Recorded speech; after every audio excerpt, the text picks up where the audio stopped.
The purpose of this clip is to demonstrate how to use Formulae properly in Microsoft Excel. So what we have here is a scenario for the Leinster Nutrition Association, and we want to calculate their membership fee revenue. We want to do a forecast of what it might be. So we have on the sample data here is we have the 12 counties of Leinster, starting in cell B6 down as far as B12. And in column C, we have the number of members of the association in each county. So Carlow has 39, Dublin has 48, down as far as Wicklow with 20. And in column D, we want to calculate the membership fee income. So we're told in the yellow text box here, up near in row 2 or thereabouts, that the membership fee is going to be €40. So if we don't know much about Excel and we want to calculate the membership fee income for this association, we can simply multiply the values in each cell, C6, then C7, down as far as C17, by 40. So, as I said, if we don't know much about Excel or how to exploit Excel properly, or to as efficiently as possible, what we might just do is enter a formula. So, like all formula in Excel, formula always will start with equals. And the cell here that's going to be involved in this calculation is C6. So it's the value where 39 is stored, or where 39 is stored. And then we want to multiply it by 40. So we could simply multiply by 40. Now later on I'm going to explain why this mightn't be a great idea, multiplying the C6 by 40. Even though we'll get the correct answer, it gives us 1560. And I've already pre-formatted the cells so that they're going to display currency. And then once we have the initial example formula derived or generated, we can then replicate it for the remaining cells. So that means we go to the bottom corner of the first cell of cell D6 and we fill down for the remaining cells. When we fill down for the remaining cells, what we notice then is that in the second cell, it says C7 by 40. In the third cell for Kildare, it says C8 by 40. So as we fill down, what Excel is doing is it's automatically adjusting the C6, so it'll become a C7, a C8, all the way down as far as C17. So that's how you might calculate the revenue for the Leinster Nutrition Association, using this simple formula. The problem is that in the future, if we decide to change the membership fee, so say the membership fee rather than 40 is going to become 50. So that means for us is that if we want to recalculate the spreadsheet or check the spreadsheet, how it will behave in terms of generating the revenue under the different scenarios, if we want to change the 40 to a 50, we now have to go in and build all the formulae again. So we have to take all these formulae and just get rid of them and start again from scratch. What that means is we, as before, we anchor for the first formula, we anchor in cell D6 and we press equals to kick off the formula, and then we build it using whatever cells or components we need to build with. So again, we build with C6 and we multiply it this time by 50. So once we've got the initial example formula built, if we want to repeat that for the remaining rows, just like earlier, we fill down from the crosshair here on the right hand side. And that builds the spreadsheet again for us and shows us the scenario for a case where the fee is going to be 50. But every time the fee changes, we're now going to have to go back and change from 50 to 55 to 60 to 70 or whatever value we might need. So this approach to building spreadsheets in Excel where we hard code values in Formulae isn't a great idea. Okay, so what we have in this formula is we have the C6 component, that's a cell reference, and then we have the 50. And the 50 is the troublesome part, because the 50 is the bit that we're constantly changing here. So as the fee goes from 40 to 50 to 60, we need to rebuild each formula. So that isn't a very good way of using Excel if we want to build spreadsheets that colleagues might use, or that we might want to use from year to year, or if we want to just vary the forecast values. Building it this way isn't a great idea. So instead, what we'd be better off doing is trying to build a formula that doesn't consist of a cell reference plus a value. Okay, the value is the problem, the 50 is the problem. If we instead build formulae that have just cell references. So in this second version of the spreadsheet that I've now moved to, we're going to use the second better approach. So the second approach here, what we've done is we've devoted a cell, the one that's here shaded in blue, we've devoted an individual cell in the spreadsheet to storing the membership fee of 40 euros. And we still have our membership numbers in here in column C. So in column D now, when we do our calculations, what we're going to do is we're going to multiply the 39 by 40, then we're going to multiply the 48 by 40, the 22 by 40, and so on. And when we do that, we'll have a much better spreadsheet, as you'll see, than we have currently. So the spreadsheet now is going to be more flexible, more adaptable, and easier for novice users. In other words, easier for people who have little or no expertise with Excel to work with. So on this occasion, we're going to, as I said, build a formula again. So for the first formula, the example formula, the key one, we start off by multiplying the 30 by 40. So that means we anchor in cell D6. We press the equal symbol to tell Excel we want to build the formula in this cell. And then we choose C6 and we multiply it by the D5 value, the 40 euros.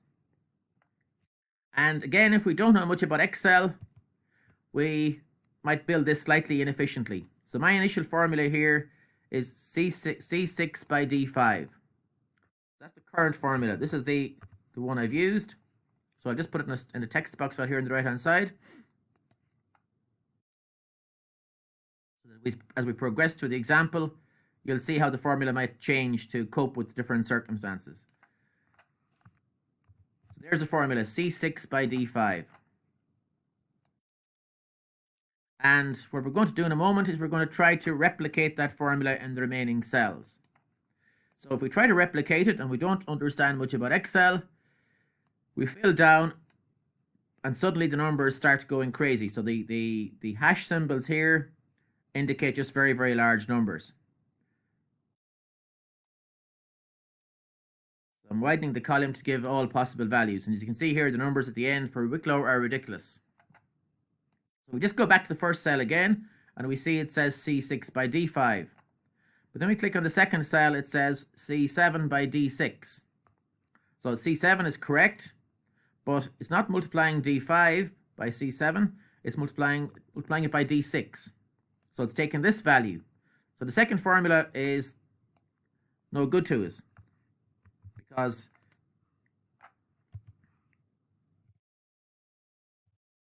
second formula is no good to us here because it's multiplying the C7 by D6 when we want to multiply it by D5. So D6 is the troublesome component. And as you'll see, if you go down the remaining cells, the second part of the formula changes each time. So it starts off multiplying C6 by D5, then it multiplies C7 by D6, it multiplies C8 by D7, and all the way down to the end where it multiplies C17 by D16. So what's wrong here is that the formula is adjusting in a way we don't want to adjust. So we don't want we want to hold the D5 in each cell. We want to multiply the relevant cell by D5 and not by D6 or D7 or D8. So in Excel, the way you achieve that is by using your absolute cell references or your dollar signs in your formulae. So what I've got to do first of all is going to go back and clear the cells that have all the incorrect answers, and we go back to the first cell with the initial formula for Carlo, which is 1560, and the C6 part of our formula is fine. The C6, as we go down the cells, needs to become a C7 or just to a C7, C8, C9, all the way down. So the C6 component is fine. The D5 part of the formula is the area we're in trouble with. So what we want to do is lock the D5 part of our formula. And what that means is that in every cell where we want to do this calculation, it will be multiplying by D5 and not by D6, D7, D8. And the way you achieve that in Microsoft Excel is by making the cell an absolute cell reference. And that means you put dollar signs on the cell. So when we're looking at cell references and looking at absolute cell references, we can put in $2 one before the D and the 5. And what that'll do is that'll fix both the D and the 5. And that's one version of the cell, using the dollar sign in a cell reference. The second part of it is where we let the D become an E or an F or a G, and we want to hold the 5 all the way down. So that's, there we go, D $5. So the D is the bit now that can adjust to an E or an F or a G if it needs to. The third version is where we have the D part of the formula locked or fixed on column D only. In other words, it can't become an E or an F or a G. And the 5 is the part that can float or adjust. In other words, the 5 can become a 6, a 7, or an 8. So that's the third version of the formula. And the fourth version is the simple version that I showed in the earlier part of the clip. So we obviously don't want the just the plain D5 version of it. In this case, the one we want is we want to fix or to lock both the D and the 5 part of the formula. So we want to use the $D5 approach. So that makes, we now have a mixed cell reference or a mixed cell address. So this time we'll just take it further. We're going to try and replicate the formula to the remaining cells, and we'll see what happens. So this time what happens is we've got C6 by D5, which looks fine. It gives us 1560. Then the second cell, this is the key cell I suppose to check, is we have C7 multiplied by D5. So in other words, we're multiplying 48 by 40, and that looks good. The third cell, we hope we're multiplying C22 by D5. So when we click on the third cell for the 880 for Kildare, we again see that it's multiplying C8, which is correct, by $D$5. So this approach to building the formula, where we have a mixture of a relative cell reference or a relative cell address for C6 versus an absolute cell reference for the D5 part of the formula, is the way to go. So this allows us to, in this first cell, to put in the initial formula, and then by dragging it down or by replicating it, we can complete all the other formulae in one move for all the other cells. So the final cell, just to check it out, has C17 multiplied by $D$5. So that demonstrates how to use cell addresses and the dollar sign and the absolute cell reference approach properly in Excel. So what we started off with here was the initial version of the formula where we just had C6 by D5. That's the inefficient or weak approach, because what it means is we cannot replicate the formula to the remaining cells. If we only use this approach, what we'd have to do is go into each cell individually and build the formula one at a time. That'd be very inefficient because we have to end up creating 12 separate formulae, and we're therefore more liable to make mistakes. So this is the inefficient or poor approach to building our spreadsheet. On the other hand, the better approach is the one I've just shown, where we use our dollar signs or our cell references. So here we have C6 by $D$5. And again, I'll just move it over to the text box. So we have C6 multiplied by $D$5. This is the approach we're trying to encourage. And this is the approach that gives us flexibility and is far more attractive as a spreadsheet user than the first approach. The first approach, where we're just using D5, is the weak way of building the formula. And the second approach, using the $D$5, is the much more efficient. It's less error prone. And in the long run, it allows us to use Excel a lot more effectively than otherwise. So when you study Excel and you build spreadsheets, the key thing to understand is the difference between using the simple D5 approach to using in a cell to build a formula versus using the dollar signs. So this is the end of the clip. And this second, so overall what we've done, as I said, we've moved from a scenario where we initially did not build a good formula. We had a formula where we had a mixture of cell references and values. So in the first case, in the first version of the spreadsheet, we did it this way.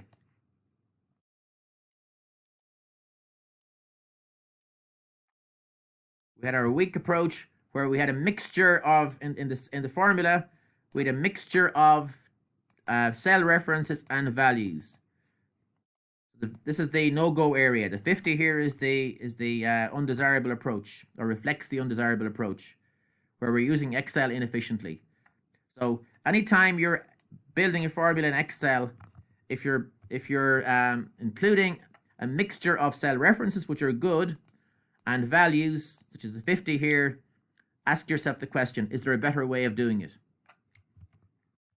Is there a better way? Because this approach that's demonstrated in the first spreadsheet is very weak, is very ineffective, and it means the users in the long run have to keep rebuilding the spreadsheet every time that the membership fee changes.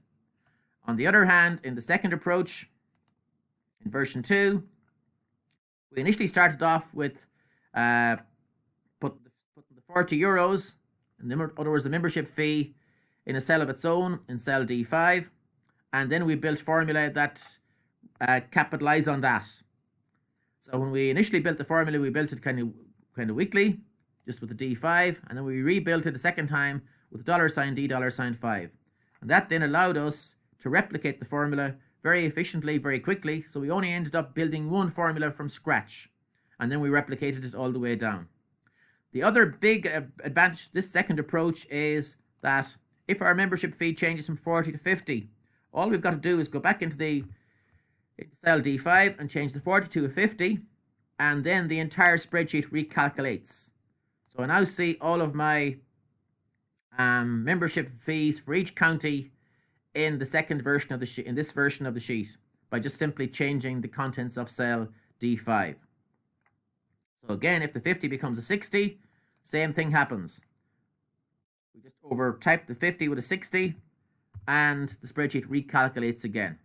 So our spreadsheet now is much more user-friendly. It means a user who isn't an expert in building formulae can use the spreadsheet as effectively as someone who's an expert in Excel. So that's the key point to bear in mind when you're building a spreadsheet in Excel. Is number one, you want to avoid a case where you're including values in a formula. So if I put 50 in there or 60 in there as a spreadsheet changed, this approach is weak, it's poor. In the long run, it's not a good way to build spreadsheets. Whereas the second approach, where we use a formula that just consists entirely of cell references. Okay, so in this formula where we're multiplying C6 by $D, $5, we have a spreadsheet that has no values. It just has cell references. And this approach, in the long run, is a much better way to use Microsoft Excel. That's the end of the clip.